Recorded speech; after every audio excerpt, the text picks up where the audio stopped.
Bueno, pues muy buenos días, ministro. Lo primero, bueno, bienvenido a esta casa. Tu primera vez, no será la última. Y bueno, te agradecemos mucho de verdad que puedas acompañarnos hoy. Además, con tu responsabilidad es fundamental para todas las organizaciones que están hoy aquí presentes. Lo primero, siempre yo explico que esta es la casa de todas las empresas españolas, las grandes, las medianas, las pequeñas, también los autónomos y también todos los territorios, como bien conoces también, que como en tu anterior responsabilidad, también en la parte de Cicale y de Valladolid, y también de todos los sectores. Yo creo que es un dato importante. Yo, y la verdad es que nos congrega aquí un tema muy importante. Yo creo muy importante donde cuando estamos hablando de esos retos de la digitalización, de la sostenibilidad, y en este caso de la sostenibilidad, realmente hoy es dar visibilidad a lo que es la demanda, en este caso, del transporte pesado, ¿no? El transporte que es fundamental, para absolutamente todos los sectores. O sea, no solo el propio del transporte, que está aquí representado, sino lo que significa realmente la economía de un país. En este momento en España prácticamente el 96% de lo que es todo el transporte, la logística que tiene un país realmente funciona a través del transporte terrestre. De ahí la importancia realmente, no solo, insisto, para lo que es el sector, que es totalmente transversal, sino también para muchos más sectores. Y en ese sentido, yo creo que hay un elemento importante, y es que todas las empresas están preparadas, están con ese tratamiento y trabajo en la disrupción de lo que serían las nuevas tecnologías, pero siempre hay que poner un pero el problema es cuando a veces en las regulaciones se va por delante de lo que es la propia realidad. Y la propia realidad lo que nos dice es que hay que ir a esas transiciones tecnológicas desde un planteamiento de neutralidad tecnológica, porque si no, lo que podemos conseguir es que teóricamente pues las cosas parece que llegan, pero realmente es casi imposible que lleguen. Y luego, además, yo creo que hay una de las patas también desde el plano, y por eso hablo de la economía, de la sostenibilidad, que es la pata económica, donde lógicamente también hay que tenerla presente para que este país sea competitivo. El sector, el macrosector, vamos a decirlo, hizo ya una propuesta, ¿no? Una propuesta que lo que te pedimos es que se pueda trasladar a la Comisión Europea en el sentido de un tratamiento realista de lo que es la transición, partiendo de la base que todos estamos a favor de esa transición.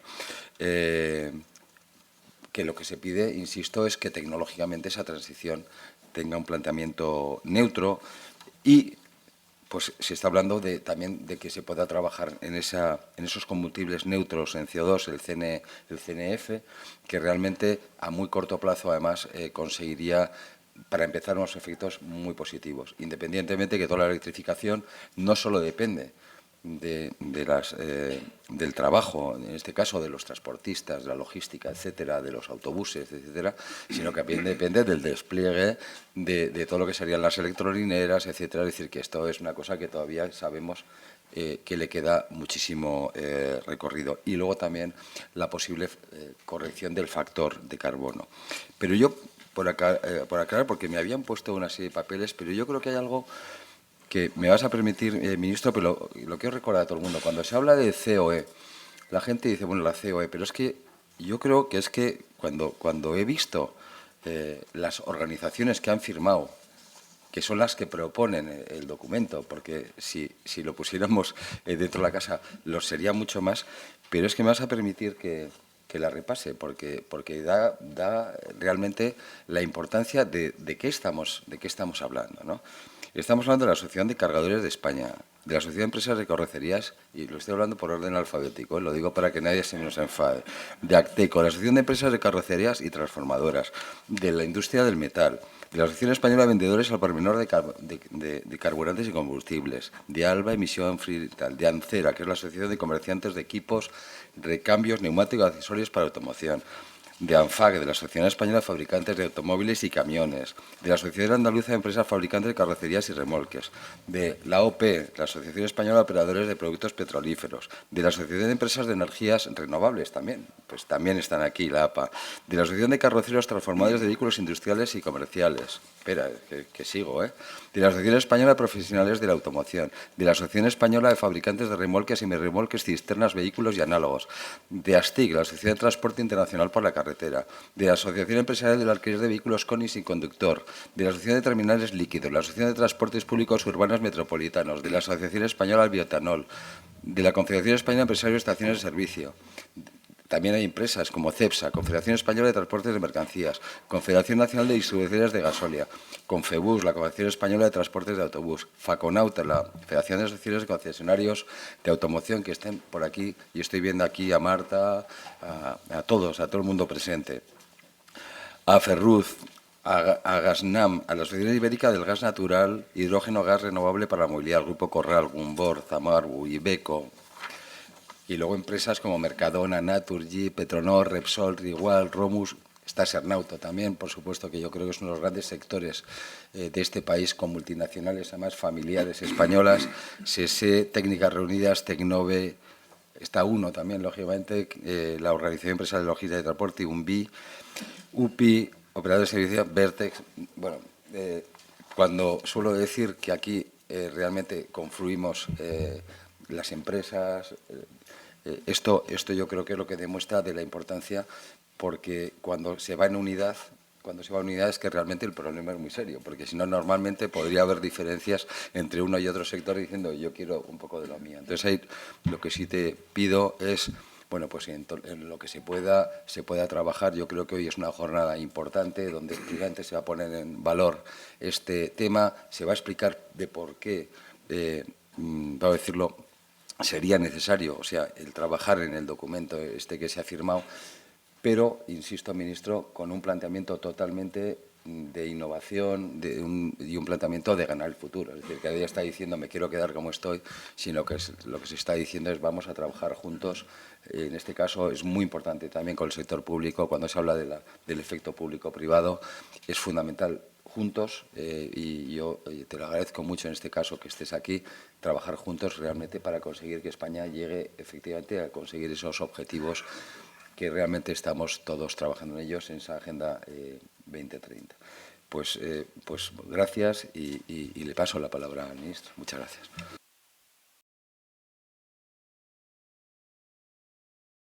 Bueno, pues muchísimas gracias, querido Antonio. Es verdad que es la primera vez que estoy en esta casa, aunque él y yo nos hemos encontrado en muchas ocasiones como consecuencia de mi actividad previa como alcalde de Valladolid. Tuvimos, la verdad, oportunidad de coincidir en muchos foros muy variados, ¿no? Y esta es la primera visita a esta casa, pero es un día, desde luego, para mí muy importante, porque hoy abordo con vosotros una materia que me apasiona, que es el tema del transporte y de la movilidad sostenible, y lo hago después de una jornada como la de ayer, que fue una jornada feliz, yo creo, para el empresariado español, en particular para el sector del transporte. No exactamente para el transporte por carretera, pero yo creo que al final es una buena jornada en beneficio de todos, ¿no? Ayer, también es por carretera. También por carretera, sí, pero bueno, es verdad que ahí tenemos también que corregir un poco, ¿no? Porque es verdad que de ese puerto el 94% de lo que sale por carretera, y eso yo creo que tampoco es bueno, ¿no? Yo creo que tenemos que, no sé si es muy popular esto decirlo aquí, ¿no? Pero la verdad es que, bueno, la ampliación del puerto de Valencia era un tema que estaba bloqueado y había que desbloquear por el bien de nuestro país, ¿no? Y bueno, esto lo digo a modo de introducción porque es también una tarjeta de presentación para los que no me conozcan respecto a cómo abordo yo las cuestiones, ¿no? Yo soy una persona, lo dije en mi discurso de toma de posesión como ministro, que está en política para hacer, no para estar. Hay gente que me dice, bueno, es que si haces esto igual dejas de estar. Y yo siempre digo, bueno, pues si no lo puedo hacer, pues prefiero no estar. Es decir, que yo no estoy en política para estar, ¿no? Y había que hacer. Ayer había que tomar una decisión y la tomamos, ¿no? También mi forma de trabajar, y espero que lo puedan comprobar a lo largo del mandato, es el diálogo. Mi despacho está abierto. Esta misma semana me reuní con ANFAC. Una de las partes importantes de la agenda de esa reunión fue precisamente el sector del transporte pesado. Y Y yo me gusta ir con los profesionales del sector de la mano. Nadie sabe mejor que ustedes cómo están las cosas y, por tanto, son ustedes un faro fundamental para iluminar la labor que yo tenga que realizar, ¿no? Nadie me va a asesorar mejor que quienes trabajan en el día a día en este sector, ¿no? Por tanto, el diálogo va a estar presente en todo momento en el trabajo del Ministerio. Y las puertas abiertas, y nos vamos a cansar de vernos, de tener reuniones, de agotar argumentos, de buscar salidas, y espero que cuando lleguemos al final de ese proceso de diálogo, las soluciones sean consensuadas. Ese es el objetivo, ¿no? También les digo que a veces no se puede consensuar y a veces cuando ya se ha agotado el diálogo y no hay posibilidad de consenso, hay que decidir.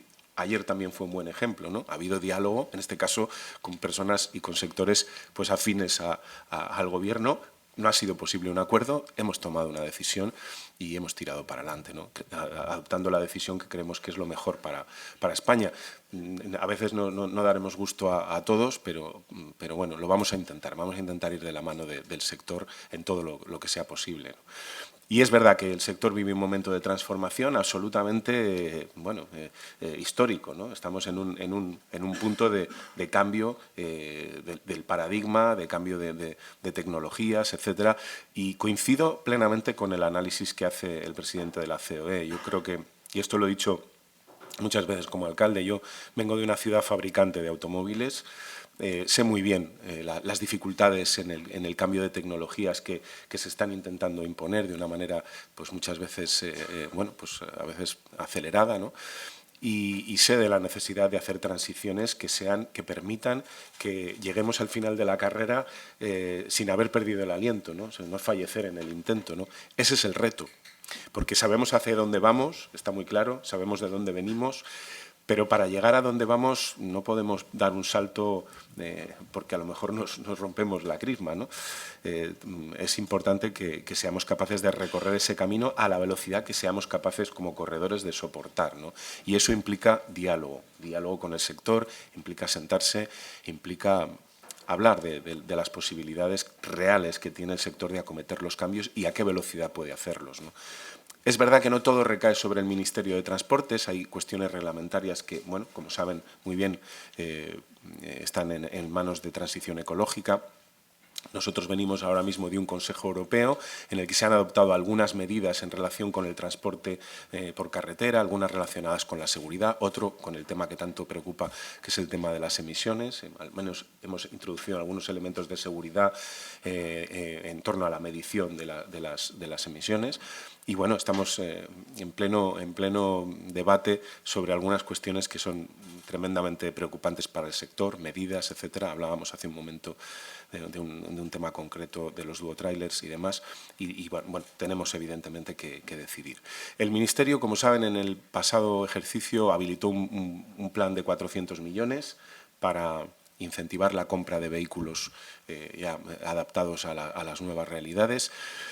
Y estamos trabajando ya, tenemos que empezar a habilitar un nuevo mecanismo para incentivar esa compra. Esto mismo se habló con ANFAC esta semana, nos hemos emplazado a trabajar, lo hago en este acto, les emplazo a trabajar juntos para intentar encontrar un sistema que sea el mejor posible para fomentar la renovación de la flota, ¿no? Es evidente que necesitan ayuda, las nuevas tecnologías son muy caras en este momento y si no hay ayuda es muy difícil que se puedan hacer y hacerse con competitividad, ¿no?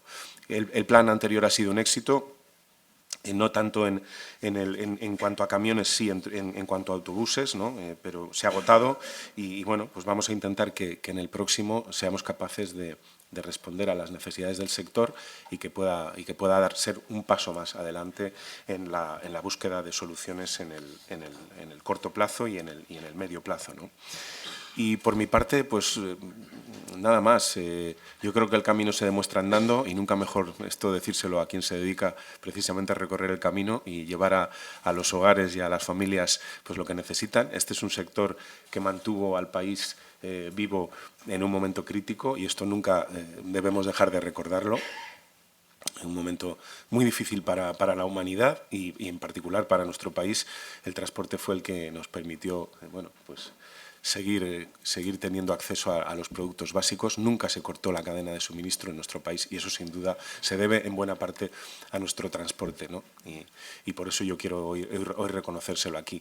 Vamos a mantener una reunión, nada más acabar esta pequeña introducción, y nos vamos a meter en harina ya en los asuntos que les preocupan, y tengan la absoluta tranquilidad y la absoluta certeza de que este Ministerio va a dejarse todo en el empeño de hacer esa transición con ustedes, de la mano, de hacerla bien y, sobre todo, como he dicho antes, de que lleguemos al final del camino sin morir en el intento, al revés, que lleguemos fuertes y que lleguemos en condiciones de adaptarnos a las necesidades que tiene hoy el mundo en el que vivimos. Así que nada más, muchísimas gracias por su hospitalidad, por invitarme a este acto, al que no he tenido la más mínima duda de asistir, y me tienen a su disposición para todo lo que necesiten, tanto desde el punto de vista colectivo como COE, como todas esas organizaciones que has mencionado y que ayer me tuve la oportunidad de estudiarme muy bien, y ya sabía yo que venía a un foro verdaderamente completo. Así que nada, muchas gracias a todos y todas. Gracias. Muchísimas gracias, ministro. Ahora yo creo que se va a abrir la jornada. Yo creo que va a ser muy interesante. Y es verdad, yo agradezco mucho la mención que has hecho a la responsabilidad de todos los sectores empresariales, en este caso del transporte, de la logística, en la época del COVID. Y yo añadiría otra parte más, y es la responsabilidad de todo el transporte pesado, cuando en algunos casos se han convocado huelgas totalmente ilegales y no representativas. Y yo he tenido que trabajar, y he trabajado mucho con estos sectores donde se ha puesto por encima de todo la responsabilidad de país. Yo creo que eso también es un tema de agradecer, que quiero poner encima de la mesa. Por eso hay que atenderles. Por eso hay que atenderles mucho, para que realmente puedan seguir trabajando realmente para que este país funcione, porque es que si no se para. Por tanto, los camiones tienen ruedas y andan, y así es como anda la economía. Muchísimas gracias, ministro.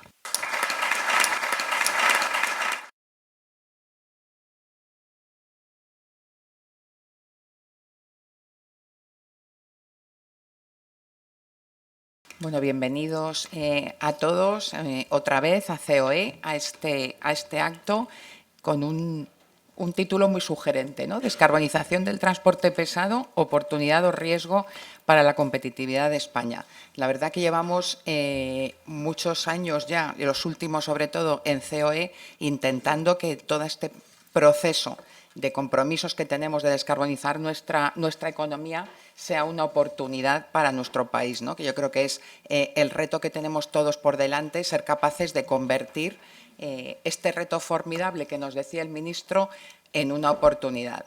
La verdad es que en el ámbito del transporte venimos trabajando mucho en COE, porque el marco regulatorio está siendo cambiante y todo un reto para el sector. Hemos estado trabajando en el comercio de derechos de emisión, que incluye el transporte, en las zonas de bajas emisiones, ahora el reglamento de emisiones de CO2 para vehículos pesados. Y nuestro mantra en todo esto, y lo decía el presidente, ¿no?, es la neutralidad tecnológica. Lo ha dicho también el ministro. Los objetivos los tenemos claros, tenemos las señales. Venimos ahora de la cumbre de Dubái y hay una apuesta firme por seguir en el proceso de descarbonización, pero esto tiene que hacerse de la mano de los sectores y, sobre todo, tiene que hacerse con los ritmos y con las tecnologías que tenemos, ¿no? Pues si realmente estamos en una emergencia climática, hace falta utilizar todas las tecnologías a nuestra disposición para empezar a reducir emisiones. Y luego vendrán las tecnologías que seguramente nos permitan descarbonizar. Pero en estos momentos la realidad de los sectores, y el sector del transporte pesado por carretera es una de ellas, no es esa. Hay tecnologías, nos faltan tecnologías para conseguir descarbonizar y, bueno, a veces vemos que los reglamentos europeos, y lo hemos visto en este último, el 21 de noviembre, que se aprobó el reglamento de emisiones de CO2, pues el Parlamento Europeo siempre va un poco una vuelta de tuerca más allá del acuerdo del Consejo y, bueno, nosotros creemos que hay que poner en valor el compromiso del sector, pero también la realidad de los sectores. Es lo que estamos intentando hacer desde COE y, desde luego, es lo que habéis intentado 48 asociaciones, estas que nombraba mi presidente, pero muchas más seguro que están de acuerdo en impulsar la neutralidad tecnológica y en que podamos utilizar todas las tecnologías que tenemos a nuestro alcance, al tiempo que apostamos por las nuevas. Bueno, vamos a escuchar en esta mesa redonda a los representantes del sector que nos acompañan en empresas relacionadas con el transporte de viajeros y mercancías por carretera. En primer lugar, tenemos con nosotros a Ignacio Pérez Carasa. Ignacio es director de Relaciones Institucionales y de Responsabilidad Social Corporativa de ALSA, empresa líder en movilidad con más de 16.000 empleados, 6.000 vehículos y 500 millones de pasajeros anuales. Es licenciado por la Universidad Complutense en Ciencias Económicas y Empresariales y PDG por el IES. Lleva más de 25 años trabajando en el sector del transporte de pasajeros en empresas como Pullmantur o Trapsa, formando parte de ALSA desde el año 2014 y ocupando el puesto actual desde 2017. Menciones y actividades importantes. Tengo aquí embajador de la marca Ejército, vicepresidente de la sección de pasajeros de ASTIC, miembro del Comité Ejecutivo de CEIM, miembro de la Comisión de Pasajeros de la IRU y miembro de la Comisión Europea y de la Sostenibilidad de la UITP. Bienvenido, Ignacio. En segundo lugar, Jaime Sánchez. Es el director de la Plataforma de Innovación de Iveco a nivel internacional. Es doctor en Ingeniería Industrial por la Universidad Politécnica de Madrid e ingeniero superior por la Universidad Carlos III de Madrid, además de ejercer como director en la compañía Iveco, de la cual forma parte desde hace 10 años. También es miembro independiente del Consejo de Administración del Canal de Isabel II. Colabora como profesor e investigador en la Universidad Nebrija y además tiene experiencia en el sector público. Ha investigado y publicado trabajos sobre desarrollo urbano sostenible, así como descarbonización. Bienvenido, Jaime. En tercer lugar, Ángel González. Es el actual director de la compañía de logística integral OnTime y durante más de 30 años fue también el director general de la compañía Acotral, desde su incorporación en 1993 y hasta el momento de la compra por OnTime. En el año 2025, la compañía tiene intención de dar el salto a nivel internacional europeo.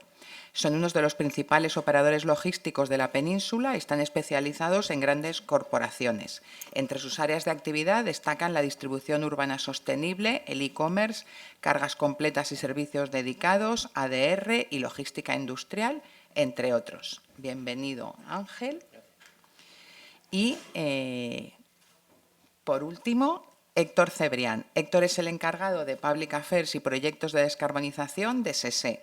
Es una empresa aragonesa que es un operador logístico integral internacional que funciona en más de 20 países alrededor de todo el mundo y desde hace más de 25 años. Fue la primera empresa española en implantar el dúo tráiler en nuestro país. Actualmente tienen puesto en foco en transformar su modelo de negocio en uno más responsable, sostenible y flexible para poder alcanzar la cadena de suministros del futuro. Ya han realizado actividades encaminadas a lograr este objetivo junto con Repsol para lograr no solo un cambio en la industria, sino también un cambio de impacto positivo en la sociedad. Tienen el objetivo de convertirse en una empresa neutra en emisiones de CO2 para el año 2050 y más de 60 de todos sus vehículos operan ya con combustibles renovables. Gracias a esta tecnología han conseguido emitir a la atmósfera alrededor de 1.100 toneladas de CO2.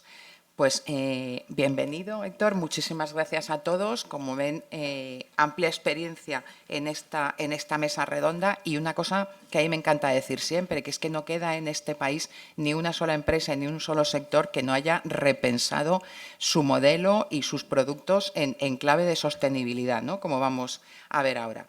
Y bueno, tienen todos ustedes unos tarjetones para hacer preguntas que luego irán recogiendo para que le haremos al final una ronda de preguntas a los ponentes, pero yo voy a empezar preguntándole a Ignacio. Ignacio, como presidente del área de responsabilidad social corporativa de ALSA, ¿nos puede contar cómo están realizando la transformación de la flota de autobuses para avanzar en el proceso de descarbonización? Gracias, Cristina, y buenos días a todos. Muchísimas gracias por contar con nosotros. Vamos a ver, nosotros lo primero que quiero transmitir es que el compromiso de ALSA con la descarbonización es firme e inequívoco. Nosotros ya en el año 21, justo después de plena pandemia, hicimos unos compromisos públicos de descarbonización, compromisos que quizás hoy ya están un poco desfasados, pero que incluían que todos nuestros autobuses urbanos para el año 35 iban a ser neutros en carbono, y íbamos incluso más allá para que en el año 40, todos el largo recorrido nuestro también se descarbonizara e incluso afectara también a nuestras explotaciones en Marruecos. Hemos sido y venimos siendo pioneros en la introducción de nuevas tecnologías. Bueno, el primer autobús eléctrico entró en servicio en el año 2008 y hace ya tiempo de eso en León. La segunda generación de eléctricos entró en el año 2017 en Bilbao. Tenemos el primer autobús eléctrico autónomo sin conductor desde el año 2020. En el año 22 operamos ya los 2 primeros autobuses de hidrógeno. A día de hoy ya tenemos 4, es decir, una larga trayectoria en lo que es la introducción de estas nuevas tecnologías.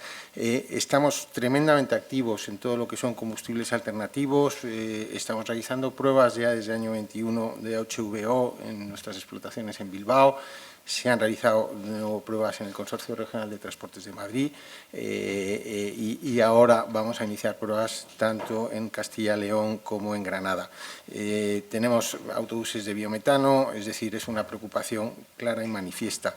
Estamos dentro de la ruta del hidrógeno y formamos parte como socios promotores del proyecto SHINE de Repsol. Nuestro compromiso ahora mismo con el hidrógeno es elevado. Vemos que es un poco nuestra ruta de descarbonización sinérgica en todas nuestras explotaciones, por cuanto vemos que es la única tecnología a día de hoy admitida que nos puede llevar a una descarbonización tanto del largo, del medio y del corto recorrido.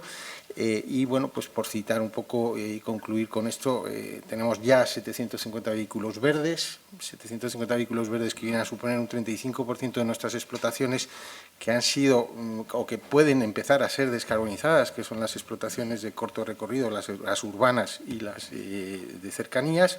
Tenemos ya más de 100 vehículos eléctricos en operación, allí donde pueden operar, porque como veremos luego en muchos sitios no es operable.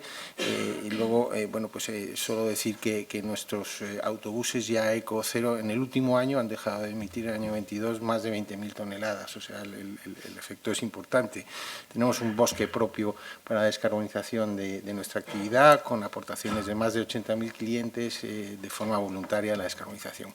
Como digo, bueno, no podemos estar más activos y de forma más inequívoca en el proceso de descarbonización del transporte. Muchas gracias, Jaime. Iveco es una compañía.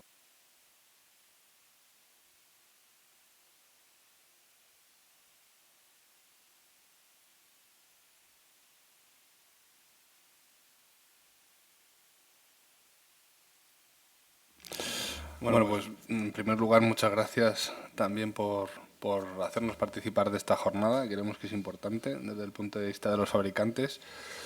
Bueno, el tema de la normativa es algo que viene siendo algo difícil de gestionar por los fabricantes desde hace ya varios años. No solo por las exigencias propias de cada normativa, sino por el tiempo de implementación. En muchas ocasiones no están coordinadas las normativas, lo cual hace más complejo a los fabricantes el adaptar sus productos e industrializarlos, que es lo más difícil. Pero bueno, desde Iveco estamos comprometidos con el desarrollo de vehículos cero emisiones desde hace bastantes años. Hemos sido pioneros en vehículos de gas natural, de los primeros fabricantes de Europa. Estamos trabajando en vehículos de hidrógeno, vehículos de batería, con lo cual el compromiso de Iveco es cierto y es claro, ¿no? Lo que pasa es que estamos ciertamente preocupados por las propuestas de las normativas, tanto de CO2 como Euro 7, baterías, etcétera, porque pueden penalizar o no fomentar ese ecosistema favorable a la demanda de nuestros vehículos, ¿no? Nuestros clientes, que parte de ellos están aquí. Es decir, lo que nos preocupa es que no se den las condiciones habilitadoras para el uso de estos vehículos cero emisiones, puesto que nosotros ya hemos hecho y estamos haciendo la inversión y están ya aquí. De hecho, hace poco en Barcelona hemos presentado nuestra nueva gama de vehículos. Entonces, lo que no queremos es penalizar al sector y en particular a los fabricantes, que vamos a tener que pagar penalizaciones por incumplimiento de normativa y van a tener un impacto obviamente económico, también ambiental, porque no se cumplirán los objetivos en caso de no poder llegar, y social, porque va a afectar claramente al empleo.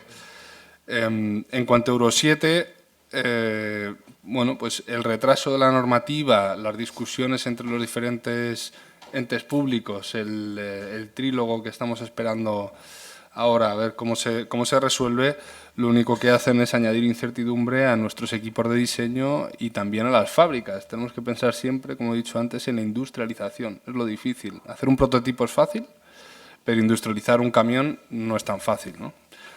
Para que se hagan una idea, en la fábrica de Madrid, solo como base, solo como vehículo base, podemos generar más de 40.000 combinaciones diferentes. El vehículo industrial es una herramienta de trabajo, no es sencillamente un vehículo para viajar los fines de semana. Es la herramienta de trabajo de nuestros clientes. Y por eso lo único que pedimos es que haya una coordinación de normativas que se ajusten a la realidad, como hemos dicho aquí, y que habiliten esas condiciones para que el sector sea sostenible desde el punto de vista medioambiental, por supuesto, pero también económico y social. Muchas gracias, Jaime. Ángel, usted lleva más de 30 años al cargo de empresas de logística y en este periodo el sector ha experimentado grandes cambios, pero parece que la descarbonización igual es el mayor reto que han enfrentado hasta ahora. ¿Cuáles han sido las mayores dificultades a lo largo de todo este recorrido y cómo cree que se presenta el futuro para el sector? Bueno, muchas gracias por la invitación. Y si me preguntas por las dificultades, yo creo que este sector ha tenido siempre, ¿no? De siempre ha tenido dificultades, bueno, supongo que como casi todos, pero nosotros además tenemos otro componente y es que somos un sector apocalíptico. Entonces, cada vez que se nos acerca una dificultad, todo se hunde, todo desaparecerá, no seremos capaces de superarlo y aquí seguimos. Yo especialmente haciendo bueno el tango, ¿no? De 20 años no es nada, pues mira, ya 30 empiezan a ser ya algo más serio, ¿no? Yo siempre hago referencia cuando yo llegué a este sector, se iban a cambiar los semirremolques de 12 metros, algunos de aquí ya también se acuerdan, no soy el único, de 12 metros a 13,60, ¿no? Y aquello iba a ser el fin de la industria, de los vehículos usados, de los transportistas autónomos y de, bueno, pues del mundo en general. Y aquí seguimos. Este sector, una de las dificultades que tiene es el marco normativo. Yo creo que somos el sector con más normativa del mundo. Es impresionante. Tenemos tal cantidad que yo quizás por eso, bueno, para demostración los cambios de euro, ¿no? Que hemos vivido todos, algunos yo he presenciado el apocalipsis 5 veces, pues yo llegué con el euro 1, luego, pero bueno, aquí el que más y el que menos ya he visto unos cuantos, ¿no? Pero ese marco normativo, yo si tuviese que decir cuál es la principal dificultad del sector, creo que esa es la que ha provocado el que quizás no somos lo suficientemente proactivos, porque es que no nos da tiempo ni adaptarnos a lo que nos imponen. O sea que, pero bueno, que sirva como excusa, pero también como acicate, ¿no? Al sector. Tenemos que ser mucho más proactivos. Yo siempre en esto recuerdo que en el 2005 nosotros conseguimos de la DGT un primer permiso para sacar el primer EMS, el primer megacamión o dúo, lo que sí, entonces era un 25-25 que habíamos visto en Suecia y demás, a las carreteras españolas en el 2005. Lo fabricamos entonces y demás. Conseguimos sacarlo a la carretera en el 2017. O sea, tardamos 12 años en impulsar. Bueno, pues es verdad que por medio hubo una crisis terrible y bueno, y muchas dudas. Pero bueno, todo eso que iba a pasar, que se iba a caer los puentes, que íbamos a romper todas las carreteras del mundo, que bueno, pues aquí seguimos y hoy hasta el propio ministro pues habla de los dúos, ¿no? Pues lo cual nos ha dado mucha alegría. ¿Este es el reto más difícil que tenemos? Yo creo que, como antes muy bien han dicho el presidente y el ministro, aquí el reto no es tanto la descarbonización, sino como la velocidad que quieren darle. ¿Sí? O sea, ese desajuste entre la realidad que vivimos y lo que se pretende hacer es realmente lo que, si de verdad queremos hacerlo, no sé quién es el que va a poner el dinero, porque eso es a base de muchísimo dinero. Que al final lo conseguiremos, lo conseguiremos. En los plazos que nos proponen, no lo sé.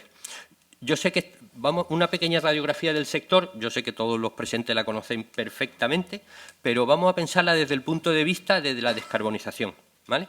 Vamos a ver quién va a ser el actor que va a descarbonizar el transporte terrestre en España. 117.000 empresas, 100.000 menos de 5 camiones. Esas no se van a mover, ¿no? Vamos, yo creo que está claro. Ahí no vamos a hacer ni uno. Solo 3.000 tienen más de 20. Ahí a lo mejor hacemos algo, pero mucho tampoco.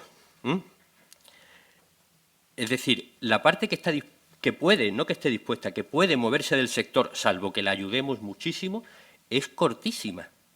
Es cortísima. El resto no tiene la opción. Entonces, tenemos que inventar cosas nuevas. O sea, no vale poner una norma y fijar una fecha, ¿vale? Yo con ese tema, decir lo de las matriculaciones de pesados del 22, ¿no? Pues no, que están, el 1% de los vehículos de pesados fueron eléctricos, el 1% de los matriculados ese año. Si lo ponemos en referencia a los 300.000 vehículos en número gordo que tienen, ¿no?, que se dedican al transporte público, es el 0,02%.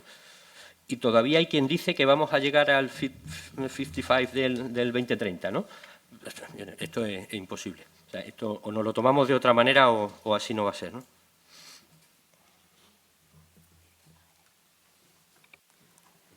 Que vamos a llegar o que lo vamos a incrementar, ¿eh? Que todo es posible. Bien, Héctor, como encargado del área de proyectos de descarbonización de SESE, es responsable de mantenerse al día en los avances más punteros del sector. Me gustaría saber cómo estás viendo el impacto que puede tener la descarbonización en la industria. Hola, buenos días. Lo primero, agradecimientos a la organización por habernos invitado a participar en esta jornada con un público tan ilustre y con la participación también del ministro Garamendi abriendo la jornada, ¿no? Entrando en la cuestión que nos planteas, pues nosotros vemos que es un reto para la industria bastante importante el acometer la descarbonización del transporte pesado de mercancías, si bien somos optimistas, puesto que autoridades o instituciones y empresas debemos trabajar para habilitar un amplio abanico de posibilidades y de alternativas sostenibles que nos permitan seleccionar aquellas que son más eficientes para cada tipo de transporte, ¿no? Creemos fundamental, por tanto, respetar el criterio de neutralidad tecnológica que nos permita, pues, poder ir decidiendo de una forma libre y en base a criterios de eficiencia. No debemos olvidar que España es un país periférico que tiene que hacer muchos kilómetros para posicionar sus mercancías en los países centrales de la Unión Europea, a diferencia de otros competidores que están más cercanos a dichos mercados. Entonces, sabiendo que la transición ecológica supone un coste, puede impactar en la competitividad y lo que tenemos que trabajar es para minorizar ese impacto y desde una perspectiva individual nosotros estamos trabajando incluso viéndolo como una oportunidad, ¿no? Una oportunidad de ofrecer a nuestros clientes ese valor. O sea, se aproxima a la sostenibilidad por varios motivos. Primero es por responsabilidad, porque creemos que no es una opción, que es un mandato, una necesidad por responsabilidad con el entorno y con las nuevas generaciones. Estamos intentando trabajando para generar un impacto positivo en nuestro entorno. Luego, por necesidad, porque somos conscientes que hay un mandato muy claro por parte de las autoridades y también de nuestros clientes de descarbonizarnos. Y otro como oportunidad, como ya he comentado, puesto que si somos capaces de ofrecerles las soluciones más eficientes en cada momento para cada tipo de transporte, pues podemos salir fortalecidos frente a nuestros competidores. Dejar de ser vistos simplemente como empresas que movemos mercancía del punto A al punto B, sino aportando también un valor diferencial en cuanto a innovación y sostenibilidad, ¿no? En ese sentido, nosotros nos hemos marcado unos objetivos de reducción de emisiones, ser neutros en 2050, unos objetivos de reducción intermedios del 40% para 2030 y del 20% para 2025. Y nos hemos dotado de un plan de acción que denominamos Smart and Green, que lo que hace es combinar la innovación, la optimización de las operativas con la introducción de medidas sostenibles, ¿no? Esa es nuestra vía que creemos que es la necesaria, el conseguir ahorrar para conseguir invertir en tecnologías más costosas, ¿no? Y dentro de esas vías, o 4 vías con las que estamos actuando, yo mencionaría 4. Una es intermodalidad, que por supuesto, siempre que es posible, la intentamos utilizar, pero que todos somos conscientes de las limitaciones que tiene, ¿no? A día de hoy es un 5% de la cuota del transporte en este país y por mucho que nos esforcemos, tampoco vamos a multiplicarlo por muchos números, ¿no? Por otro lado, pues actuamos con optimización de los recursos disponibles, flota renovada, menos de 3 años de antigüedad, formación eficiente de los conductores, aplicaciones que nos hacen una recomendación de velocidad adecuada para cada momento del transporte para intentar ahorrar las emisiones, también una gestión global de nuestros flujos logísticos para intentar reducir los kilómetros vacíos y de esa forma, siendo más eficientes, pues reducimos también nuestras emisiones. A más, también estamos trabajando, como bien ha comentado Ángel, en el tema de los vehículos modulares, en los duotrailers hemos sido pioneros en este país y también estamos impulsando el debate a nivel europeo. Creemos que tiene una gran ventaja en el que parte de conseguimos transportar el doble de mercancía con una única unidad de tracción y al final el consumo utilizado por tonelada transportada pues se reduce un 30%, ¿no? A la par que conseguimos contener los costes logísticos, conseguimos reducir las emisiones. Una solución eficiente que esperamos que, como ha nombrado el ministro, pues pueda ser legalizada lo antes posible para empezar a encaminar el sector hacia la sostenibilidad, ¿no? Y por último, y no menos importante, todas estas medidas nos permitirían acometer la sostenibilidad en una parte importante con una reducción importante, pero no ser neutros. La neutralidad va a pasar por la introducción de combustibles alternativos y la electrificación de las flotas. Los combustibles renovables, hemos sido pioneros junto a Repsol, Scania y SEAT y consideramos que tiene muchas ventajas, puesto que es aplicable a día de hoy y consigue reducir un 90% las emisiones netas de CO2. La electrificación la estamos probando con pilotos, pero nosotros que somos una empresa orientada al transporte internacional de mercancías, no tenemos una alternativa real y por eso queremos empezar a introducir estos combustibles, puesto que, siendo que el objetivo final es generar una reducción de emisiones de CO2 en la atmósfera, no importa en qué método o qué forma lo consigamos. Tanto un combustible alternativo como un vehículo eléctrico generan un impacto positivo, siendo que no hay una solución electrificada que nos dejen, con el principio de neutralidad tecnológica, empezar a avanzar en esta dirección y que se respete e incluso se incentive este tipo de soluciones. Muchas gracias. Vamos a seguir con la neutralidad tecnológica, con ALSA. ALSA tiene flota de autobuses interurbanos de larga distancia, opera en ciudades, en zonas rurales. ¿Son las mismas necesidades de descarbonización? Y la neutralidad tecnológica que nos decía Héctor, ¿cómo cree que puede ayudar a acelerar? Bueno, la necesidad de descarbonización es la misma. Otra cosa es que las soluciones de descarbonización son absolutamente diferentes, ¿no?, a día de hoy, ¿no? Nosotros en España contamos con 3.000 y pico vehículos. Aproximadamente un tercio, del orden de 1.000 vehículos, son vehículos de servicios urbanos. El resto es medio y largo recorrido. En el ámbito urbano, la descarbonización bueno, pues se está afrontando, ya lleva tiempo. La solución del vehículo eléctrico, sin ser todavía la óptima y todavía con periodos de optimización importantes, sobre todo en cuanto a tiempos de recarga y en cuanto a autonomías, bueno, pues parece que puede ser la solución definitiva, pero eso solo nos está afectando a un tercio de nuestra actividad, ¿no? El resto de los 2 tercios restantes, pues como decía antes, nosotros estamos haciendo una apuesta importante por el hidrógeno. Sin embargo, esa apuesta importante por el hidrógeno, que hoy está en 4 unidades piloto funcionando en servicios urbanos de Madrid y de Zaragoza, bueno, se quedan a medias. O sea, son pilotos donde los fabricantes han sido capaces de adaptar la tecnología de hidrógeno en recorridos urbanos donde no es la mejor solución. Sin embargo, no existe a día de hoy ningún prototipo todavía aplicable a ese largo recorrido, que es donde de verdad el hidrógeno va a tener una efectividad, ¿no? Estamos teniendo buenos resultados en cuanto a autonomía, magníficos resultados en recarga, sin embargo, bueno, pues son costes tanto de adquisición de los vehículos como operativos muy elevados todavía y que tienen que ir llegando a una economía de escala que permita su aplicabilidad, ¿no? En definitiva, todo ese 2/3 de nuestra actividad o buscamos combustibles alternativos, combustibles neutros en carbono, o va a ser muy difícil afrontar esos compromisos de descarbonización. Y además se nos está forzando, lo decía el propio ministro, ¿no?, en esa velocidad a una implantación tecnológica poco eficiente y poco eficaz, ¿no? Y eso es precisamente el riesgo mayor que existe en toda esta implantación, ¿no?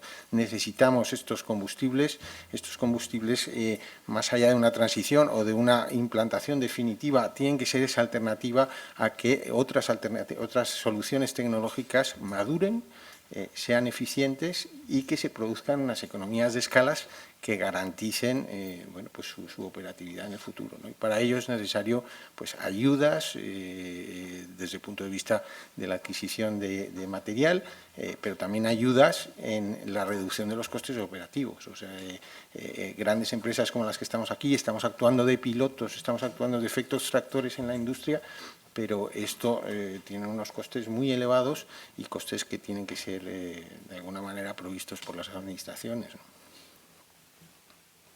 Muchas gracias, Jaime. En Iveco, ¿cuáles son las opciones que ves viable para una descarbonización rápida de las flotas ahora y también a medio y largo plazo?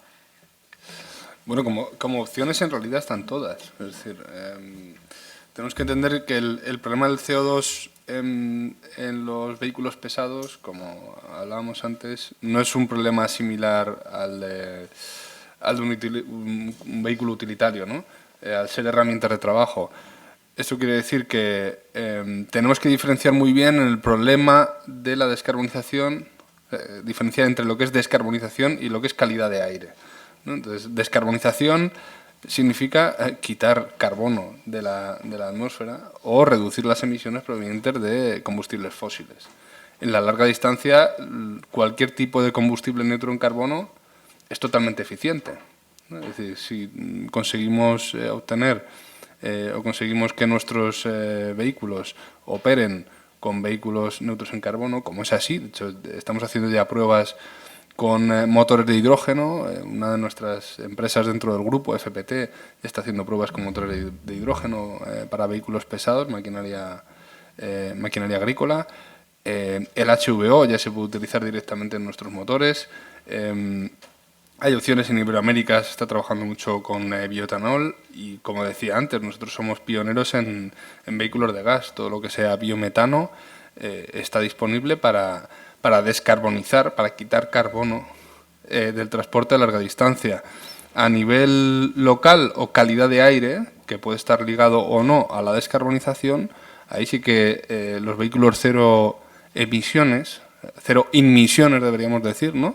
Emisiones locales, pues están disponibles también, ¿no? Tanto para la última milla como para algunas misiones regionales que nuestros clientes pueden acometer. Entonces, el problema de la descarbonización es que intentamos verlo siempre desde el prisma del vehículo actual. Ahora mismo tenemos una evolución del motor de combustión interna desde hace más de 100 años, que es una solución totalmente optimizada. Se puede utilizar en cualquier tipo de emisión. Y respondiendo a tu pregunta, ¿qué tipo de tecnología está disponible? Es que no es una, es que son todas. Por eso, en los objetivos de descarbonización a 2045, a 2030 del 45%, a 2035 del 65% y a 2040 del 90%, nos parece bien siempre que se consideren los combustibles neutros en carbono, hablando de neutralidad en cuanto a carbono. Si hablamos de contaminación local es otra cosa, ¿no? Entonces acogemos muy bien, por ejemplo, que ya se esté tratando de incorporar el hidrógeno como combustible cero emisiones, pero entendemos que no es solo el hidrógeno, hay otros muchos que de hecho se pueden aplicar ya directamente en nuestros motores. Ángel, como proveedores de grandes corporaciones, ¿cómo cree que afectarán los planes de descarbonización del transporte pesado de la Unión Europea a toda la cadena de valor? Bueno, perdona, que quisiera empezar siguiendo un poco con el razonamiento de Jaime, bueno, y lo que tú también, Cristina, comentabas antes, sobre el tema de neutralidad tecnológica, ¿no? Yo creo que, evidentemente, la neutralidad tecnológica es una de las herramientas, y vamos, es la que podemos y la que tenemos que usar, ¿no? Pero creo que tampoco debemos olvidar la de la eficiencia energética, ¿no? También lo decíamos aquí en esta mesa antes, ¿no? Creo que es muy importante la eficiencia energética. Nosotros tenemos medios de transportar más con menos, ¿sí? Y con menos emisiones, y esto lo estamos dejando pasar. Y cada día, cada kilo de CO2 que emitimos importa. Pues esto no es gratuito. Y está en nuestra mano, porque lo tenemos en un documento en el Ministerio, pues varias acciones, las 44, los mega, en fin, muchas cosas que realmente van a favor del medio ambiente. Y además las tenemos aceptadas. Entonces, yo creo que retrasar esto es jugar gratuitamente a emitir CO2 y después salimos dando discursos fantásticos de lo bueno que somos y de cómo nos preocupa el medio ambiente, ¿no? Bueno, pues mira, ahí tenemos una opción que ha costado mucho y que la seguimos teniendo guardada en un cajón, ¿no? Así que vamos a ver si somos capaces de impulsar eso. Entonces, neutralidad tecnológica. Y no olvidemos la eficiencia energética. De hecho, en On Time hemos conseguido la tercera estrella Lean and Green, lo que significa que hemos reducido el 35% nuestras emisiones, que se dice pronto, desde que empezamos en el proyecto, y no ha sido a base de camiones de hidrógeno. Ahora sí tenemos pesados eléctricos para distribución urbana y cosas así, pero tampoco es un porcentaje significativo. Esto se ha hecho a base de, como lo comentaba Jaime, de motores eficientes. Es que la reducción cuenta, eso vale. ¿Vale? Nosotros, y ahora hilando con tu pregunta, en estas grandes corporaciones es lo que nos piden, ¿no? Nosotros tenemos la suerte, pues, de trabajar con grandes corporaciones que, pues que evidentemente demuestran su compromiso con el medio ambiente. Pero también, por muy grandes corporaciones que sean, también tenemos que entender, o sea, ese golpecito de empatía, de sentarnos en el sillón y decir que ellos tampoco pueden repercutir, porque esto tiene sobrecostes. Mientras no adaptemos la velocidad del cambio a la realidad, esto va a tener sobrecostes. Y esos sobrecostes, lo que tenemos que decidir, si queremos de verdad mantener la velocidad, es quién los paga. Y si los tiene que pagar el consumidor final, ¿no? Como diría el Rodríguez Brown, ¿no? Que diría aquello de, ¿lo va a pagar usted, señora? ¿No? Pues exactamente, pues eso es lo que va a pasar. ¿Entiende? Al final lo va a pagar el consumidor final. ¿Entiende? Pero si estamos dispuestos a hacer eso, porque también en la sociedad también hacemos muchos gestos bastante hipócritas, ¿no? En ese sentido, ¿no? Nos encadenamos para la central nuclear y después pedimos una funda del móvil en Hong Kong que nos trae un chino, ¿verdad? Y tú dices, joder, macho. Entonces, no es consecuente tampoco. Desde la sociedad vamos a tener que poner nuestro granito de euro, en este caso vamos a tener que poner un granito de euro cada uno si queremos mantener esa velocidad. No, creo que con un granito no llegamos. Un poquito más de un granito va a ser. Héctor, habéis sido el primer grupo de logística nacional que ha trabajado en pruebas con combustibles renovables para el transporte de mercancías por carretera. ¿Qué nos puedes contar de esta experiencia? ¿Cómo están siendo las pruebas piloto y los resultados? Bueno, pues la experiencia con los combustibles renovables no puede ser más satisfactoria de lo esperado, ¿no? Porque en 2022 empezamos a tener conversaciones, incluso un poquito antes, con Repsol para intentar habilitar este combustible renovable en España, ¿no? Para empezar a introducirlo. Veíamos por la experiencia nórdica que era una solución que podía ser bastante útil para la descarbonización del transporte de pesado de larga distancia cuando aún no tenemos otro tipo de soluciones como la electrificación, ¿no? Y las ventajas teóricas que veíamos era, por un lado, la autonomía, por otro lado, la rapidez para habilitar la infraestructura de repostaje, la escasez de inversiones que supone, la fiabilidad tecnológica y su flexibilidad. El tema de autonomía, pues al poder ser utilizado en un camión de combustión diésel, podemos tener hasta 4.000 kilómetros de uso, ¿no?, del vehículo, lo que nos permite hacer un transporte España-Alemania con repostaje en frontera, ¿no? Y eso nos permite seguir en las operaciones con la eficiencia de hoy en día y no tener que adaptarnos a otro tipo de autonomías, como es el del camión eléctrico, que a día de hoy no supera los 250 300 kilómetros en el mejor de los casos, ¿no? Por otro lado, la facilidad del repostaje, pues lo único que se tenía que conseguir es aunar unos volúmenes adecuados para poder habilitar un depósito y empezar a operar. Eso es lo que hicimos en julio de 2022 en Esparraguera, en el entorno de Martorell, de la planta de SEAT, y junto a otros clientes como Coca-Cola, pues aunamos un volumen de unos 10 vehículos y empezamos a operar, ¿no? Por otro lado, adicionalmente, teníamos la confianza en que la tecnología creíamos que era fiable. El motor de combustión lleva décadas o más de décadas de experiencia, y la única duda podía ser cómo podía afectar este combustible a la maquinaria, ¿no? Entonces, había una experiencia previa con los biocombustibles de primera generación que había generado algunas dudas, pero ya nos avisaron que en este caso era totalmente distinto y que el impacto era nulo, incluso que podía generar hasta unos beneficios. Y esa es la realidad.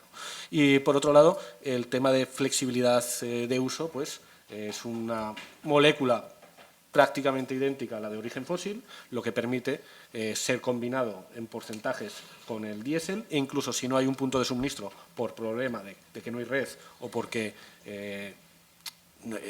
hay un problema en el suministro en ese momento, podemos volver a repostar con un diésel y seguir con nuestra operativa sin el impacto que nos generan otros combustibles alternativos, que si te quedas sin infraestructura, el camión no se mueve, ¿no? Entonces, esas eran las ventajas teóricas, y desde ese momento, con el inicio de los 10 camiones en pruebas, pues hemos ido comprobando, por un lado, que las operaciones se realizan con total eficiencia, que no hay ningún problema, que el combustible es totalmente inocuo para la maquinaria, que es fiable, no genera un impacto negativo, que las reducciones de emisiones de CO2 son en el entorno del 90% de emisiones netas, en términos netas, como estamos comentando, el consumo muy similar, y por tanto el único impacto que nos hace dentro de nuestro modelo de negocio es la diferencia de precio con el diésel tradicional. Pero es una solución muy competitiva y que hay algunos clientes que están dispuestos a pagar para empezar a emprender ya el camino de la descarbonización, ¿no?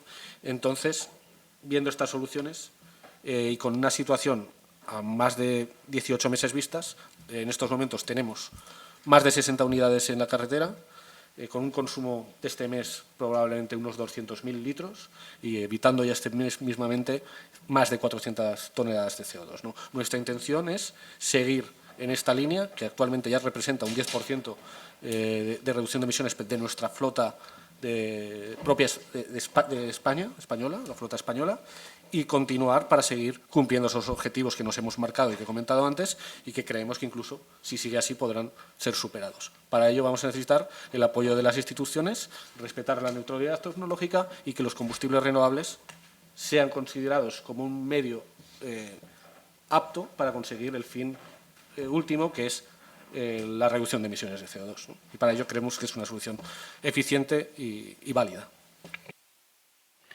Muchas gracias, Héctor. Pues voy a abrir el turno de preguntas de la sala. No sé si tenemos algunas ya. Les recuerdo que tienen sus tarjetitas para hacer preguntas, porque en este panel han sido muy disciplinados y han ocupado su tiempo perfectamente. Así que tienen la oportunidad de hacerles bastantes preguntas. Dirigida a Héctor. ¿Cómo cree que impactará el transporte de mercancías, al transporte de mercancías el objetivo de electrificar la flota de vehículos nuevos un 45% en 2030 si no se habilita la opción de los combustibles líquidos neutros en emisiones de CO2? Vale, pues nos va a impactar de una forma indirecta, ¿no? Porque para entender un poco el reglamento, lo que se está marcando son unos objetivos a la industria pesada, ¿no?, a los fabricantes, que tienen que reducir las emisiones, en este caso se consideran de tubo de escape, de matriculaciones de un 45%. Se pueden conseguir o bien mejorando la combustión de esos motores térmicos, o bien contando pues, la parte eléctrica que se vaya vendiendo. Entonces, si venden 45 camiones de cada 100, el objetivo estaría, eléctricos de cada 100, el objetivo estaría más o menos cumplido. El problema que tenemos, si no se reconocen los combustibles neutros en emisiones, es que si en esa fecha la electrificación sigue siendo más cara y no tiene una posibilidad de ser aplicada en tipos de transporte como el nuestro, que es el de la larga distancia, se nos estaría encareciendo el vehículo tradicional y nos estaríamos viendo con mucha dificultad para mantener la competitividad y seguir descarbonizándonos, ¿no? Por ello, esperamos que sea reconocido los combustibles renovables a efectos tanto del reglamento de vehículos pesados como otro tipo de normativas europeas que se están desarrollando.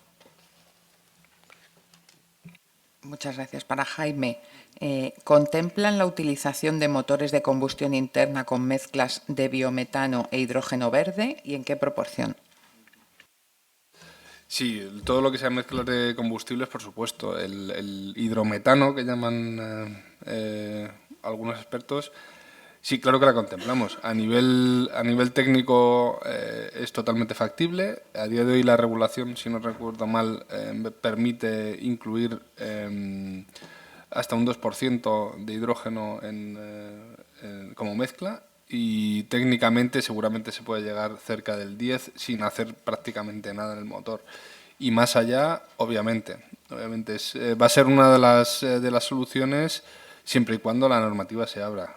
Como decía Héctor, nos están exigiendo matricular vehículos cero emisiones y, sin embargo, no se está contemplando la utilización de este tipo de combustibles. Pueden ser mezclas de cualquier tipo. Como decía antes, en Iberoamérica se están contemplando también mezclas con alcoholes, ¿no? Con bioetanol, gas, etcétera. Con lo cual, sí, a nivel técnico supone cierta complicación, sobre todo con porcentajes muy altos de hidrógeno en la mezcla, pero a día de hoy ya se puede hacer, aunque sea en un porcentaje minoritario, ya se puede hacer, es totalmente viable. Una pregunta para Ángel. Habéis hablado varias veces del aumento de masas y dimensiones. ¿Tenéis alguna pista de si se va a aprobar pronto? Si no sale este mes, ¿qué pasa con los duotrailers que están en pruebas de on time?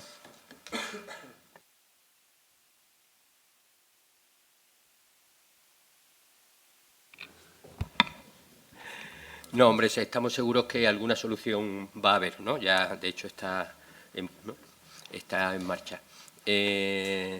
No creo que tampoco, o sea, no sé si pistas no tenemos, pues acaba de llegar el Gobierno y tiene que mover los acuerdos pendientes, pero sí que estamos seguros que paso atrás no va a haber. O sea que no creo que nos quiten los duotrailers de la carretera a esta altura, porque no se haya llegado a tiempo a un cambio legislativo que tenía que haber sido hace un año, 9 meses.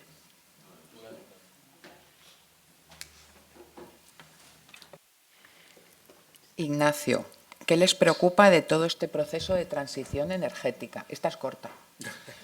Bueno, o sea, nos preocupa una barbaridad de cosas. No sé, se me ocurren varias. Primero, la inseguridad que se observa en todo el sector. Y cuando hablo de todo el sector, hablo de operadores, hablo de manufactureros, en cuanto a la elección de las estrategias de descarbonización. Es decir, todavía nadie tiene muy claro por dónde ir. El otro día hablaba con un manufacturero que está apostando por la electrificación en el largo recorrido de manera clara y efectiva, cuando otros estamos yendo al hidrógeno. Es decir, todo esto se nos puede desmontar de repente y alguien, como le coja con el paso cambiado, puede pegarse un bofetón importante, ¿no? Me preocupa la falta de evolución y, en ese sentido, la pérdida de eficacia que está habiendo en las motorizaciones de combustión. Podíamos estar avanzando tremendamente en motores mucho más eficientes que en sí mismos descarbonizarían tremendamente la actividad, y no se está haciendo o se va a paralizar. Hay un tema como el mercado de emisiones, en el cual todos vamos a entrar en el año 27, bueno, que nos va a producir un efecto inflacionista tremendo. O sea, estamos hablando del orden de al menos 12 céntimos por litro, ¿no? Y que vamos a sufrir tanto los sectores comerciales como los sectores privados del transporte y que además puede producir sin duda efectos especulativos, o sea, en la compra y la venta de esos derechos de emisión. La renovación gradual de la flota, es decir, si de repente hay un switch on, un switch off y una imposición de a partir de un año tal, todo tiene que ser no sé cuánto, la renovación de la flota es imposible, es imposible afrontar los volúmenes de renovación de flota con las exigencias que hay. Otra cuestión que me preocupa enormemente es, bueno, gracias a Dios el ministro ha hecho mención a la renovación de las ayudas o a la imposición de nuevos planes en la renovación de vehículos, pero sin embargo no ha tocado un efecto fundamental que es el encarecimiento de los costes de consumo que toda la imposición de nuevas tecnologías está imponiendo, ¿no? Y en definitiva, bueno, me preocupa o quiero hacer hincapié en un último tema y es, desde el punto de vista de transporte de pasajeros, la mejor promoción del transporte público es el mejor efecto que pueda haber para la reducción de emisiones por el ahorro que conlleva en el tráfico privado. Y para eso es necesario la introducción de infraestructuras dedicadas, la promoción del transporte público como tal y una priorización a ese transporte público que permita la reducción del tráfico privado. Bueno, en definitiva, tengo un montón de preocupaciones. No tenía ni la más mínima duda. Héctor, ¿qué feedback estáis recibiendo por parte de la industria en cuanto a la implementación de soluciones sostenibles pero más costosas para ellos? Bueno, pues desde hace años nosotros trabajamos con industrias tan importantes como la automoción, también como el textil y el consumo, y todas ellas están viendo con mucho interés y con cierta preocupación este reto de la sostenibilidad, ¿no? Entonces, lo que sí que vemos es que hay interés, que se están tomando medidas y que están dispuestas a descarbonizarse, pero algunas tienen más capacidad de realizarlo de una forma más agresiva, con inversiones en vehículos eléctricos que a día son caras, y otras que realmente sus márgenes competitivos no les permiten acometerlo. Por eso, lo que venimos defendiendo es ese amplio abanico de medidas, ese criterio de neutralidad tecnológica que nos permita ofrecer al cliente las soluciones más eficientes para su necesidad, puesto que en el caso de los combustibles renovables, a día de hoy, para larga distancia, es la solución más eficiente y menos costosa, que pueden ir escalando en una proporción mucho más asumible y con menor riesgo para ellos, ¿no? Entonces, sí que vemos que nos está sirviendo para ver qué empresa puede, qué empresa no puede, y en general, pues aquellas que tienen una orientación más a mercado y tienen mayores márgenes entran con mucha fuerza, aquellas que son más industriales y están condicionados por los costes, pues tienen una capacidad menor, ¿no? Entonces, es importante también que las instituciones faciliten y ayuden con incentivos a todo tipo de soluciones sostenibles para que puedan empezar a introducirlas sin un coste que genere una pérdida de su competitividad. Aquí tengo una pregunta contundente para Héctor e Ignacio. ¿De verdad nadie alza la voz sobre el coste que supone el impuesto especial de hidrocarburos que también pagan los biocombustibles? Bueno, iba un poco por esa línea un poco más suave, pero que sí es cierto que a día de hoy los combustibles renovables tienen la misma consideración fiscal que los combustibles fósiles. Nosotros entendemos que por el beneficio que generan para la sociedad y en la lucha contra el cambio climático, esta política se debería cambiar e intentar tener un reconocimiento mucho más benévolo, ¿no? Un poquito menos imposición que el fósil, puesto que eso ayudaría también a que estos clientes que tienen cierta dificultad a introducirlos porque sus márgenes no les permiten invertir en soluciones sostenibles, pues que puedan hacerlo. Y esa es una de las líneas que creemos que tiene que entender el Gobierno, a la par que los nuevos peajes que vayan cayendo, que aunque se haya dicho que no vayan a entrar, en algunos países ya está pasando, pues que contemplen que esta solución tiene que tener una consideración distinta del fósil tradicional. Eso sería un poco. Bueno, poco más que añadir, pero vamos, va en la línea que mencionaba antes, que en definitiva es que que el aumento de costes operativos tiene que ser financiado, o sea, la transición energética que se nos está imponiendo y que en la cual todos creemos en la velocidad en la que están imponiendo, lo único que está produciendo es unos sobrecostes tremendos. Ya venga a través de tasas que inequívocamente no deberían tener, o sea, a través del propio coste del producto, que por falta de escalabilidad y de introducción en el mercado, pues tiene todavía unos costes muy elevados, ¿no? Una pregunta para Ángel. ¿Qué le puede ocurrir al sector si no tienen en cuenta sus reivindicaciones?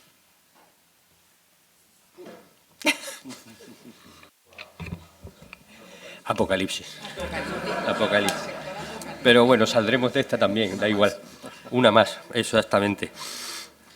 No, yo creo que cada vez somos más los que alzamos la voz para intentar adaptar, ¿no?, el tiempo, la realidad, a las necesidades del planeta, ¿no? O sea, en On Time tenemos claro que esto no es una opción, esto es una necesidad del planeta.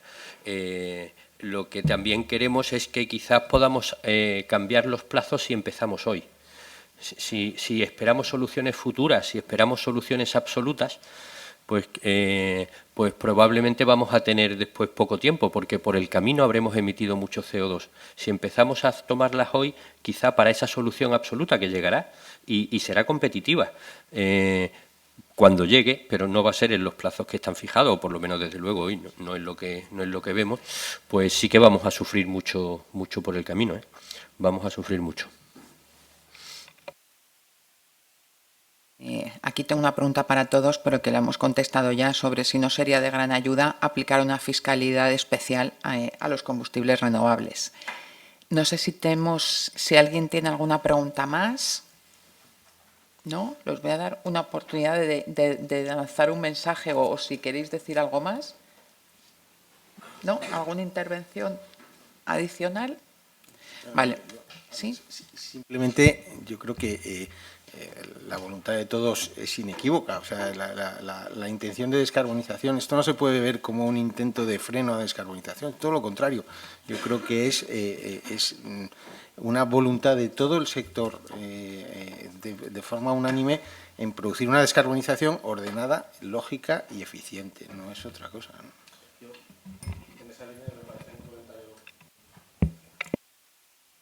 No sé si ahora, ¿no? Un comentario muy acertado, ¿no? Lo que estabas diciendo, que remarcar que nosotros estamos muy comprometidos con la sostenibilidad, ¿no? Y que estamos trabajando en esta dirección, y que no es que no apostemos por soluciones como la electrificación, que lo estamos haciendo, sino que para empezar a andar hoy se tiene que facilitar las soluciones que son realistas a día de hoy, y esta es el combustible renovable, y para ello pues una adecuada fiscalidad o una adecuada consideración a efectos de cálculo pues son unas premisas básicas para poder empezar a descarbonizarnos. Yo solo como complemento a lo que ya hemos dicho, porque una de las preguntas que me han realizado era sobre la regulación. Hay herramientas también a nivel de regulación que todos los agentes del sector hemos puesto encima de la mesa, como puede ser el factor corrector de carbono en la normativa, y que no sabemos si se está contemplando, ¿no? Es decir, a nivel de regulación también se pueden hacer cosas. Nosotros estamos haciendo los deberes, los usuarios, los fabricantes, pero creemos que también se puede hacer de otra manera. Gracias.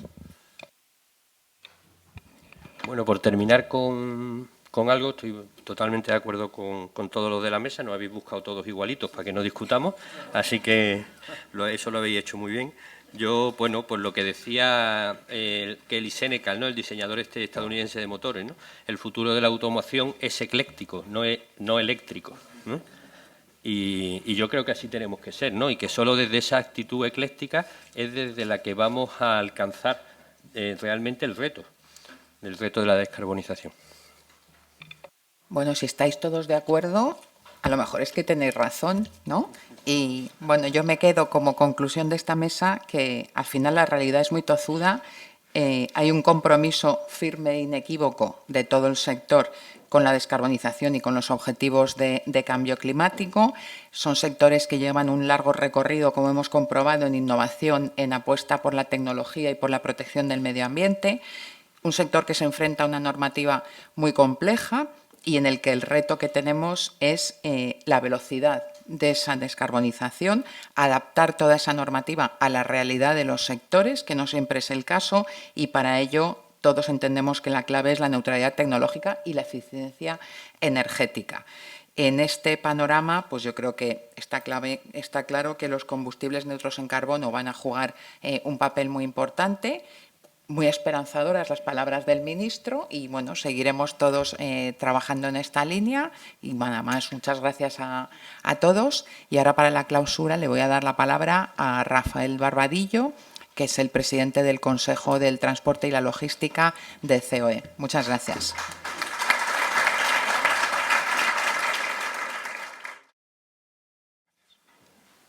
Bueno, pues buenos días a todos. En primer lugar, bueno, pues agradecer a los organizadores de esta jornada, ¿no? a la Asociación de Operadores Petrolíferos, a ASTIC, a la Asociación de Transporte Internacional por Carretera, a la CTM, a la Confederación Española de Transporte de Mercancías y a Confebus, la Confederación de Transporte en Autobús, ¿no? por organizar esta jornada que bueno, pues es muy oportuna para poner precisamente de manifiesto y visibilizar la situación que tenemos en el sector de transporte y vaya por delante, como decía Cristina Rivero o los que han intervenido en la mesa anterior, el compromiso que tiene el sector precisamente por la descarbonización, que no se interprete como que es que no queremos, sino que es que hay bueno, pues dificultades y que no podemos desechar ninguna de las tecnologías que hoy en día hay para precisamente poder alcanzar esta descarbonización del sector. Nuestro sector, el sector de transporte por carretera, pues es vital para el desarrollo económico del país. Lo decía Antonio Garamendi en su intervención inicial. El 97% de las mercancías en España se mueven por carretera, es decir, sin transporte por carretera no tendríamos el desarrollo del resto de actividades que dependen del transporte por carretera, pero es que si nos vamos al transporte también de pasajeros, quitando el vehículo particular, dentro de lo que son los transportes colectivos, el transporte público, más del 50% de los viajeros que se mueven en España lo hacen en autobús. Es decir, tanto uno como otro son fundamentales para el desarrollo de la industria y de una industria muy importante además que tenemos en España, que es el turismo, que tenemos también que cuidar. Y el reto de la descarbonización, que quizás sea el principal reto que tiene todo el sector del transporte por carretera, porque tradicionalmente nos habíamos utilizado unos combustibles y unos motores que habían ido evolucionando en eficiencia, pero había sido siempre lo mismo. Y ahora nos encontramos con que hay una multitud de tecnologías y que no todas sirven para todo. Y, bueno, pues, y que el desarrollo tecnológico nos está impidiendo muchas veces el precisamente poderlas implantar. Nos encontramos que, y además se habla, como en la mesa que había antes o en otras mesas, se habla del coste, pero es que no solamente es el coste del vehículo. Estamos hablando muchas veces, pues, si vamos a la tecnología eléctrica, el coste del vehículo eléctrico es más del doble de un vehículo convencional de diésel, en nuestro caso. Pero es que ahí no termina, es que hay que adaptar toda la infraestructura de la empresa para la recarga del vehículo. Hay que adaptar los talleres, porque ya los talleres no son igual que antes, ya necesitas electricistas, se trabaja en alta tensión. Los conductores tienen que aprender a manejar una nueva tecnología para que la autonomía del vehículo sea la que tiene que ser y además la duración de la batería también sea la que tiene que ser. Es decir, supone un cambio tecnológico enorme, pero si nos vamos al hidrógeno nos pasa 3/4 de lo mismo. Si el vehículo eléctrico es el doble, el de hidrógeno es casi el triple. Y además, ¿qué pasa con toda la infraestructura de recarga de hidrógeno? Llega donde llega, hay lo que hay, y si es de hidrógeno renovable, el coste del hidrógeno renovable, hoy por hoy, como decía Nacho Pérez Carasa, pues es muy caro desde el punto de vista de la operación, no es rentable desde el punto de vista de operación hoy por hoy. Seguramente, como también decía Ángel, esto llegará, el desarrollo tecnológico evolucionará y podremos al final ir incorporando todas estas tecnologías. Pero no debemos desechar ninguna. El principio de la neutralidad tecnológica, que también Antonio Garamendi iniciaba esta mañana la jornada así, es fundamental y por tanto no debemos desechar ninguna de las tecnologías y en este sentido los combustibles renovables o los combustibles neutros en carbono permiten precisamente, utilizando el parque de vehículos de hoy, poder contribuir a un desarrollo rápido de la descarbonización de la actividad de transporte por carretera. Para nosotros es fundamental, por tanto, este tipo de tecnología que sea tenida en cuenta por parte de las administraciones para que se acelere de alguna manera el proceso de descarbonización, acompañado además de otro tipo de medidas como pueden ser la fiscalidad precisamente de los combustibles, que también ha salido en la mesa anterior. Y en este sentido, pues las 27 organizaciones que esta mañana el presidente pues leía, ¿no? Firmamos precisamente un manifiesto para poner en valor y que las administraciones consideren pues esta tecnología para que la podamos utilizar y sea tenida en cuenta a la hora de descarbonización la actividad. Se ponía encima de la mesa también el problema que tenemos de incertidumbre, es decir, los fabricantes tienen un problema a la hora de fabricar, que no saben por qué tecnología apostar en fabricación de vehículos. Algunos están apostando hacia todas las tecnologías, otros se están apostando solo sobre algunas, pero es que nos vamos a la parte nuestra, la parte de operación, y tampoco sabes qué vehículo comprar. Es decir, pues algunos están apostando por el biogás, otros están apostando por el hidrógeno, la electrificación allí donde es posible en los entornos urbanos, y en definitiva estamos en un momento de incertidumbre que necesitamos aclaración porque pues lo decía el ministro también, o sea, es un camino que nos podemos romper la crisma como nos equivoquemos. Es decir, es fundamental para nosotros, incluso con la incertidumbre regulatoria que también se está generando para todo el sector del transporte. Y que todo este camino, porque todo este camino, pues como decía, no es barato, lo poníais encima de la mesa anterior, tiene un sobrecoste importante para el sector. No es posible abordarlo si no es con ayudas, es decir, aquí necesitamos el acompañamiento de la Administración para poderlo abordar y, bueno, en este sentido el ministro ha anunciado un paquete de ayudas para precisamente acompañar al sector en la compra de vehículos, que esperemos que se materialice pronto para poder continuar en este proceso que estamos llevando a cabo de descarbonización. Y yo simplemente agradeceros a todos que hayáis venido, que estéis aquí con nosotros y que, bueno, pues que todas las soluciones tecnológicas son necesarias y ser tenidas en cuenta para poder abordar este proceso de la descarbonización. Muchas gracias a todos.